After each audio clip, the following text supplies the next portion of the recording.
Vamos então lá, galera. Seguinte, nós vamos ver agora a parte sobre ligações metálicas, beleza? A primeira coisa que a gente vai ver é uma teoria chamada mar de elétrons ou nuvem de elétrons, certo? O que essa teoria diz? Vamos imaginar que a gente tem um fio metálico, beleza? Isso aqui é um fio de metal, beleza? Dentro desse fio metálico, seja uma barra metálica, seja o que você quiser pensar, nós vamos ter cátions. O que são cátions mesmos? São átomos que perderam elétrons. Então a gente tem alguns cátions aqui, alguns átomos que perderam elétrons. Por quê? Os metais, como a gente viu lá em tabela periódica, eles tendem a perder elétrons. Tudo bem? Só que o seguinte, esses átomos que perderam elétrons, esses elétrons eles não vão ser perdidos por nada não. Esses elétrons que foram perdidos, eles vão acabar ficando circulando em volta, andando em volta desse metal. Então a gente vai ter aqui, ó, em volta desses cátions, nós vamos ter os elétrons aqui, ó. Nós temos o quê? Elétrons. Só que é o seguinte, esses elétrons que foram perdidos aqui, eles não vão pertencer a um cátion não, a um átomo não. Não é igual na ligação iônica que um átomo perde elétron para o outro. Não, nesse caso aqui, o átomo simplesmente perde. E ele perde o elétron para todo mundo, o elétron é perdido para o meio. Então, os elétrons eles vão ficar soltos aqui, ó, pertencentes a quem? Pertencentes a toda a estrutura. O elétron é perdido para toda a estrutura. Toda a estrutura agora tem vários elétrons.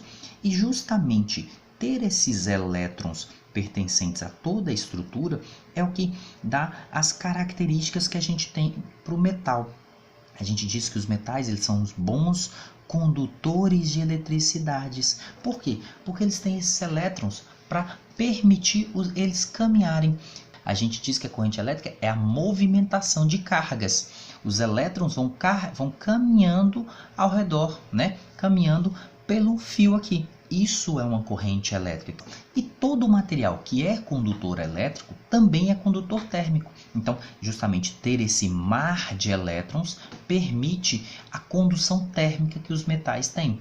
E outra coisa, então nós temos um mar negativo, que tem dentro dele cargas positivas. Essa massa, vamos chamar assim, né, negativa, com esses prótons, essas cátions aqui, faz com que essa ligação seja muito forte.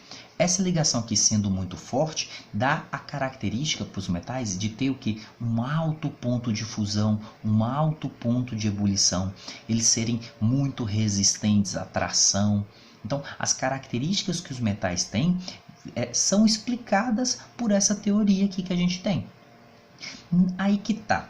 A nossa próxima teoria que a gente vai ver, ela vem para explicar algumas outras características.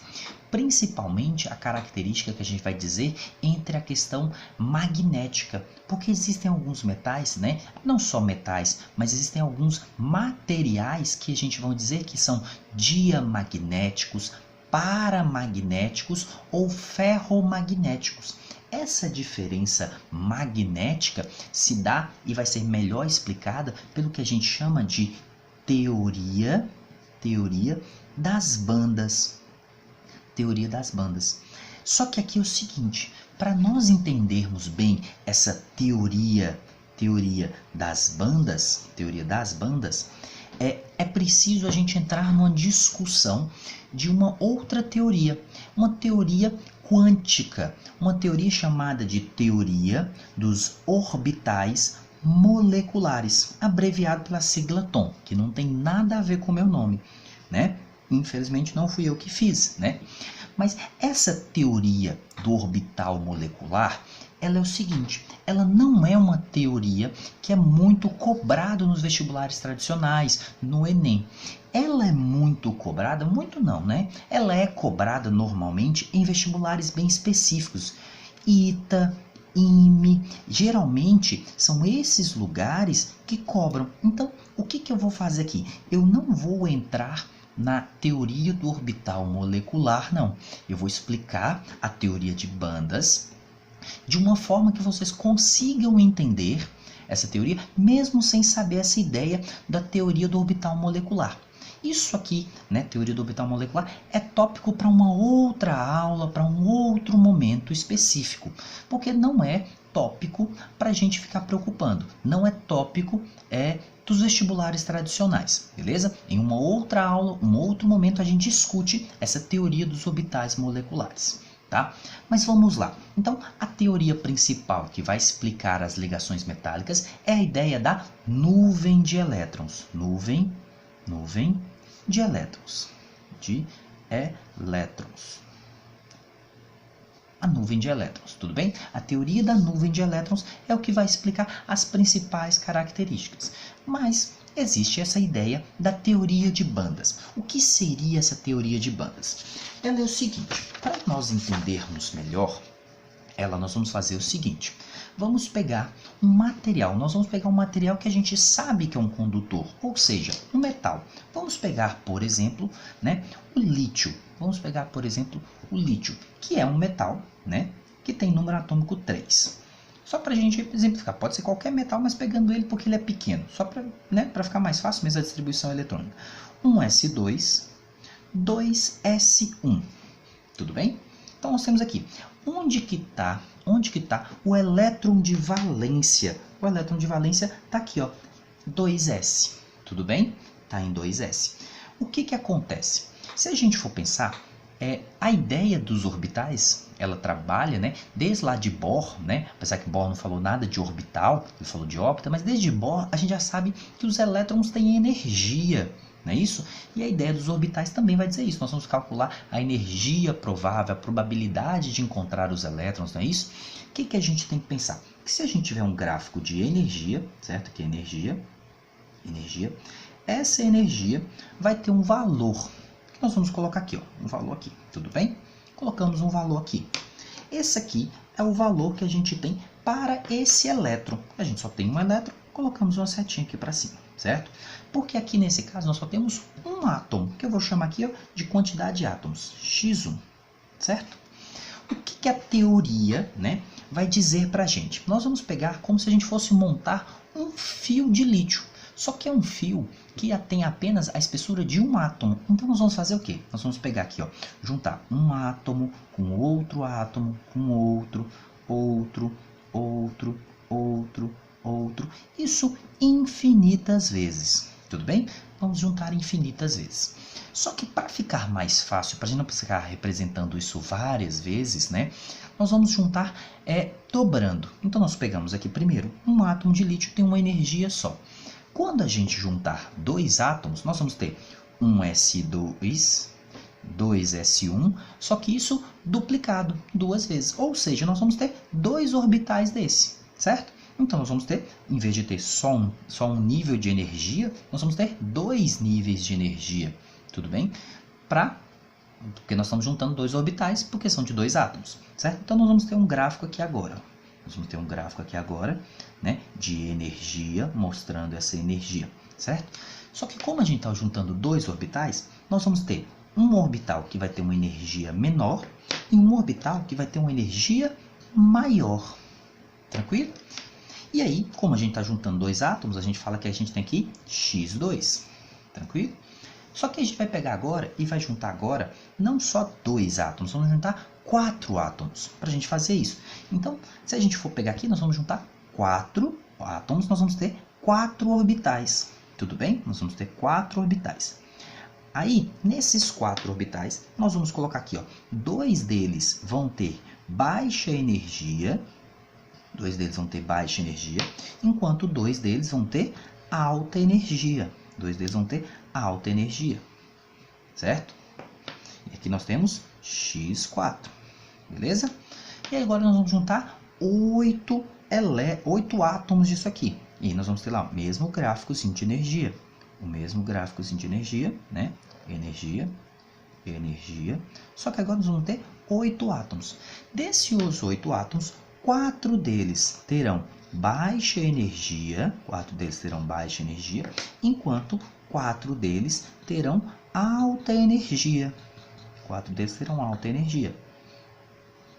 E assim sucessivamente nós vamos fazer isso várias vezes, Já que nós vamos fazer, vai depender aqui, ó, reticências, de quantas vezes nós vamos querer juntar, vai depender do tamanho do nosso fio. Se a gente fizer um fio infinito, nós vamos ter isso aqui infinitas vezes. O que acontece? Na ideia nossa aqui, os orbitais de baixa energia, né, que eu representei aqui pela cor azul, nós vamos chamar de orbitais de valência. Por que orbitais de valência? Porque a ideia é a gente ir distribuindo os elétrons de valência. O que acontece? Quando a gente só tinha um átomo, a gente só tinha um elétron. Quando a gente tem dois átomos, lembra que eu falei lá que os elétrons ficam todos disponíveis para o conjunto todo? Nós temos quantos elétrons aqui agora? 2. Então, nós vamos ter aqui, ó, 1, 2. Nesse caso aqui, a gente tem quantos elétrons? 4, porque nós temos 4 átomos, cada um vai ter um na camada de valência, então a gente vai ter 1, 2, 3, 4. Aqui nós teremos quantos? 8. 1, 2, 3, 4, 5, 6, 7, 8. Os de baixa energia está sendo aonde que os elétrons de valência estão ficando.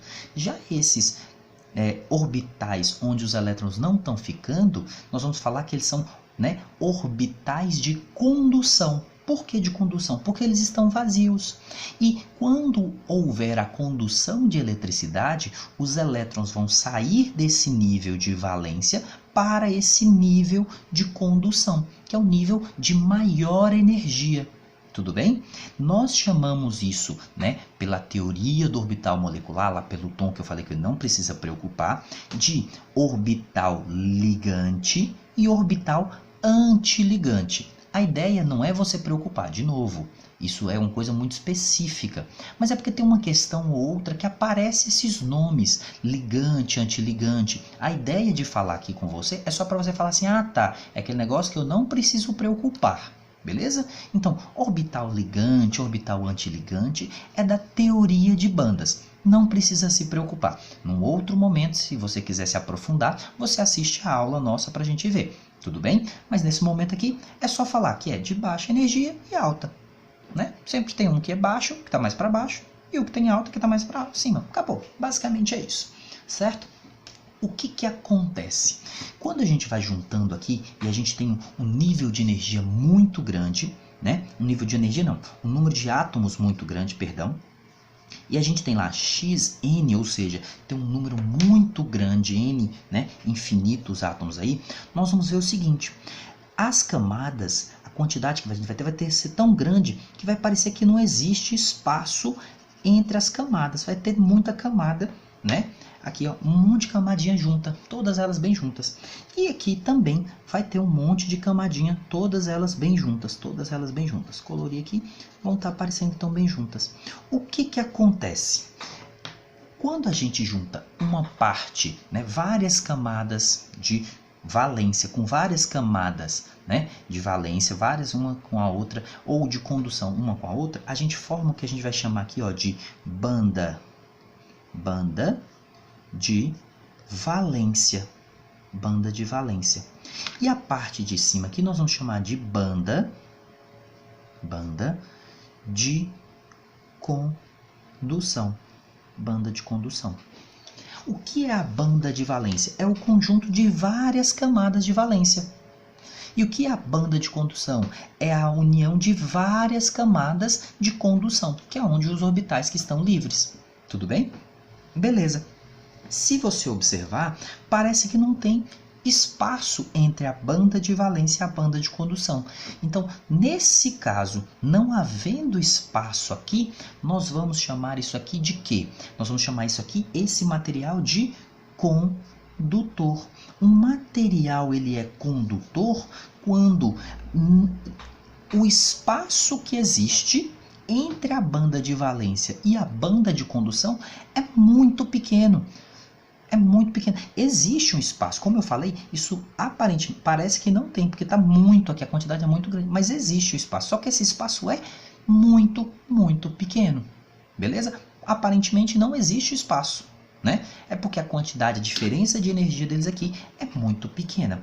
E aí a gente chama isso de material condutor. O lítio, que é o exemplo que eu estou usando aqui, ele é um metal. E metais são bons condutores de eletricidade, como a gente sabe. Tranquilo? Então é isso aqui que a gente vai falar. Agora, só que existem materiais que não são condutores. Por exemplo, nós temos o isopor, nós temos, né, materiais orgânicos, né, que na maioria das vezes, eles, né, borracha, eles não conduzem eletricidade. É claro, lembrando, não existe isolante perfeito, né? Tudo vai depender do potencial que você tem. Por exemplo, uma borracha que você usa para fazer um alicate na sua casa, que você mexe no fio de tensão aí da sua casa, você não toma choque, porque ele é preparado para suportar tensões de 110, 220, até 300, né, volts ali. Mas se você for pegar esse alicate e for tentar cortar um fio da rede externa da sua casa, do poste, você vai tomar choque. Por quê? Porque ele não suporta essa diferença de potencial tão grande. A gente fala que os isolantes são isolantes até certo ponto, não é isso? Dependendo da diferença de potencial que você colocar nele, ele vai acabar conduzindo. Tudo bem? E aí o seguinte, o que acontece? Por que tem materiais que são isolantes? Esses materiais que são isolantes, eles acontecem porque é o seguinte, quando você olha o gráfico, né, de energia deles lá, eles têm a sua banda de condução e a sua banda de valência também. Só que existe o seguinte, quando você vai olhar a união lá das bandas de valência e as bandas de condução, e a banda de condução, há uma distância muito grande, há uma diferença de energia muito grande entre eles. E aí acontece o seguinte, o que acontece? Por haver essa diferença, a gente chama isso aqui de intervalo de bandas, né? Intervalo de bandas, nós dizemos que devido a esse intervalo de bandas, para o elétron saltar, né, da parte de valência para a parte de condução, você precisa de um potencial de energia muito grande. A quantidade de energia que você tem que fornecer aqui, ela é muito grande e por isso esse material vai ser isolante. Não é fácil acontecer isso, beleza? E existe então, esse material a gente chama de isolante. Isolante. Quando essa diferença ela é muito grande. Só que existem alguns materiais que esse intervalo entre as bandas existe também. Porém, é um intervalo não tão curto para ser inaparente, como é no caso dos condutores, mas ele também não é um intervalo tão grande quanto é no isolante. Você percebe que há esse intervalo, só que esse intervalo ele é curto.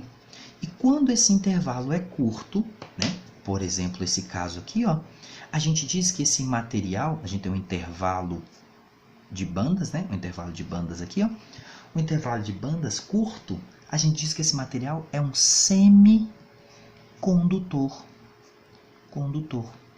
Por exemplo, a gente tem o silício, o germânio, que são exemplos de materiais semicondutores, porque eles têm um intervalo de bandas curto, né? Não é tão grande quanto para ser um isolante, mas também não é inaparente, né? Lembrando que no condutor existe um intervalo, só que é um intervalo que praticamente não existe, porque é tão curto que a gente não enxerga. Tudo bem? Então, o que acontece? A gente tem esse material que é chamado de semicondutor. Beleza? Então, é isso que vai acontecer. Só que aí, no caso, existe uma coisa. O material que ele é condutor, né, por exemplo, os metais, eles têm um problema. Quando a gente passa corrente por eles, eles acabam aquecendo. É o que a gente chama lá na física de efeito Joule. Devido à resistência que os elétrons encontram ao percorrer o fio, esse material vai aquecendo. E esse aquecimento faz com que a condução de eletricidade seja prejudicada. E aí é que entra os semicondutores. Os semicondutores, eles não têm esse problema com aquecimento não, né? Pelo menos não em certos valores de temperatura.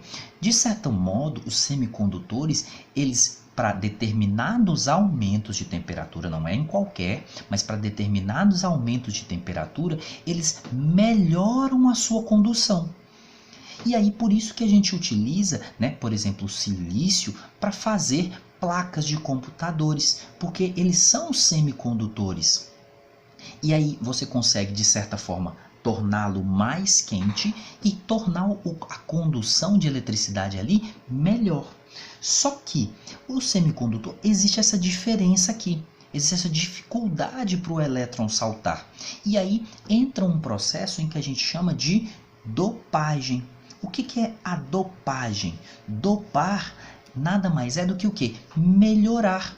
Por exemplo, um atleta, ele está dopado porque ele está melhorado. Por isso que a gente faz os exames antidoping, para ver se ele não está usando algo que melhora o seu desempenho e torna a competição desigual. Ele tem que ser bom porque ele é bom, porque ele treinou para isso, não porque ele está usando algum dispositivo que o torna melhor. Tudo bem? Então, o processo de dopagem é um processo de melhoramento. Então, a gente vai pegar um semicondutor e melhorar a sua condução. Essa dopagem pode acontecer de dois tipos. Nós temos a dopagem N, de negativo, ou dopagem negativa, e a dopagem P, de positiva. O que é isso? Por exemplo, como eu disse para vocês, o principal semicondutor que a gente tem são silícios e germânio. Vamos pegar o exemplo do silício. Nós temos o silício, que é da família 4A, né? Da família 4A ou 14, que ele tem 4 elétrons na última camada. Sendo assim, tendo 4 elétrons na última camada, ele vai estar, né, com 4 elétrons, silício, com 4 elétrons na sua última camada aqui, ó. 4 elétrons na sua última camada. E aí o seguinte, o silício, ele é um semicondutor. Ele tem a sua condução, não tão boa, mas tem, certo? Beleza, temos o material silício aqui. Só que a gente pode melhorar isso. O que a gente faz? A gente vai e coloca nesse semicondutor um material negativo. Como assim um material negativo? Um material que tem mais elétrons que o silício. Normalmente são os elementos da família 5A, da família 15. Por exemplo, a gente coloca o fósforo. O que vai acontecer aqui? A gente vai pegar o silício, que tem aqui, né, os seus 4 elétrons. O silício que tem os seus 4 elétrons. Só que entre um silício e outro, a gente pode acrescentar aqui um átomo de fósforo. Esse átomo de fósforo, ele tem 5 elétrons. Então, o que vai acontecer? Ele tem um elétron que vai ficar sobrando aqui. Esse elétron que vai ficar sobrando, no caso aqui, ó, que pode ficar sobrando aqui, vai fazer o quê? Vai fazer com que haja uma diferença de potencial. Porque condução de eletricidade depende de diferença de potencial, não é isso? Então, a gente vai fazer o seguinte, observando aqui agora, a diferença de potencial aqui, ela torna-se maior. Ela torna-se maior. Vai facilitar, então, nesse caso, por ter o fósforo aqui, vai facilitar a condução. Por quê? Aqui, ó, nós temos muito mais elétrons do que aqui. Isso não acontece só uma vez, a gente coloca outros átomos de fósforo também, né? Vai colocando outros átomos de fósforo várias e várias vezes aqui na nossa ligação. Se a gente for reparar, então, a gente vai ter uma região que tem menos elétrons, ou seja, uma região positiva, uma região que tem mais elétrons, uma região negativa, uma região com menos elétrons, positivo, uma região com mais elétrons, negativo. O que a gente incluiu não foi uma coisa negativa, porque tem mais elétrons, por isso, dopagem negativa. E aí vai ficar, essa questão de ficar positivo, negativo, torna a condução melhor. Se você quiser lembrar aqui, ó, lembra lá em biologia que a gente fala que a condução do impulso, né, do neurônio lá fica positivo, negativo, isso facilita a condução? É mais ou menos a mesma ideia aqui. Nós vamos ter uma facilidade para conduzir porque a gente cria diferenças de potenciais. Tudo bem? E isso pode acontecer no caso da dopagem positiva. Como que seria a dopagem positiva? Dopagem P ou positiva. O que é a dopagem P ou positiva? É quando a gente vai colocar algo que é o quê? Positivo. Ou seja, tem menos elétrons que o silício. Geralmente são os elementos da família 3A ou 13, né? Assim, a gente vai pegar lá e vai colocar aqui, ó, no meio de um silício para o outro, a gente vem aqui e coloca, por exemplo, um alumínio. coloca um alumínio, pode ser um boro, pode ser um elemento que tenha menos elétrons. E aí, esse elemento tendo menos elétrons, normalmente a gente coloca o boro. Coloquei o alumínio aqui só para exemplificar. O boro é mais usado, tudo bem? Mas pode ser um elemento que tenha menos elétrons, que pode ser, na teoria pelo menos, pode ser o alumínio, certo? Na prática a gente usa mais o boro, beleza? Mas vamos lá. A gente coloca aqui, ó, certo? O silício. E isso vai fazer com que a gente tenha regiões positivas e regiões negativas. Regiões com mais elétrons e regiões com menos elétrons. Região com 4 elétrons, negativo. Região com 3 elétrons, positivo. 4 elétrons negativo, 3 elétrons positivo e assim sucessivamente. Isso facilita a nossa condução. Isso é o que a gente chama de dopagem P ou positiva. Tudo bem? Existem também, dentro dessa ideia de condução de eletricidade, o que a gente chama de supercondutores. Supercondutores. O que são supercondutores? Os materiais supercondutores são os materiais que vão ter resistência à condução igual a zero, ou aproximadamente de zero, certo? Os materiais supercondutores naturais são, por exemplo, o ouro. O ouro é um material supercondutor, porém ele tem um problema. Para o ouro ser considerado um supercondutor, ou seja, a resistência dele ser próxima a zero, ele tem que estar a uma temperatura de 20 kelvins, mais ou menos 20 ou 30 Kelvin. Isso quer dizer uma temperatura muito negativa. É uma temperatura em torno de 230, 240 negativo. Ou seja, é uma temperatura muito baixa, muito baixa. Então, para o ouro ficar nesse estado de supercondutor é muito difícil. Existem alguns materiais sintéticos, misturas, ligas metálicas, que são supercondutores a temperaturas um pouco mais elevadas. Então, nesse caso, vai melhorar, né? Mas o ouro, ele é um supercondutor natural. Porém, para ele ter isso, ele tem que estar com a temperatura muito baixa. Beleza? Materiais supercondutores vão ser isso. Materiais que têm uma resistência à condução próxima a zero. Beleza? E aí, por último, nós temos, né, as características dos metais, que é basicamente a gente ler o que está aí na tela para vocês. Eles vão ser sólidos, né, na temperatura ambiente, porque a ligação ela é muito forte. Isso por quê? Porque eles têm pontos de fusão e ebulição muito altos, têm altíssimos pontos de fusão e ebulição. Tudo bem? Eles têm altíssimos pontos de fusão e ebulição. E é lógico, nós temos, por exemplo, o mercúrio, que é líquido à temperatura ambiente, nós temos o frâncio, que tem uma temperatura de fusão também muito baixa, tem alguns outros elementos, mas, de modo geral, os metais têm altíssimos pontos de fusão e ebulição. Eles vão ter um brilho característico, que a gente chama de brilho metálico, não é isso? Vai ter a maleabilidade, que é a capacidade da gente fazer chapas, lâminas muito finas, ductibilidade, que é a nossa capacidade de fazer fios muito finos, beleza? São bons condutores térmicos e elétricos, principalmente porque tem o mar de elétrons, a nuvem de elétrons livres, não é isso? Eles não são solúveis nem em água, nem em compostos orgânicos, mas eles são solúveis em ácidos. Só que a gente tem que tomar cuidado com isso, porque muitos desses metais que vão se dissolver nos ácidos produzem gás hidrogênio ali numa velocidade tão grande que torna explosivo. Então isso é uma reação perigosa, beleza? Então a gente tem que saber trabalhar com isso, beleza? Que é isso, esses metais podem acabar explodindo, beleza? Nós vamos continuar então nossa parte agora explicando as interações intermoleculares.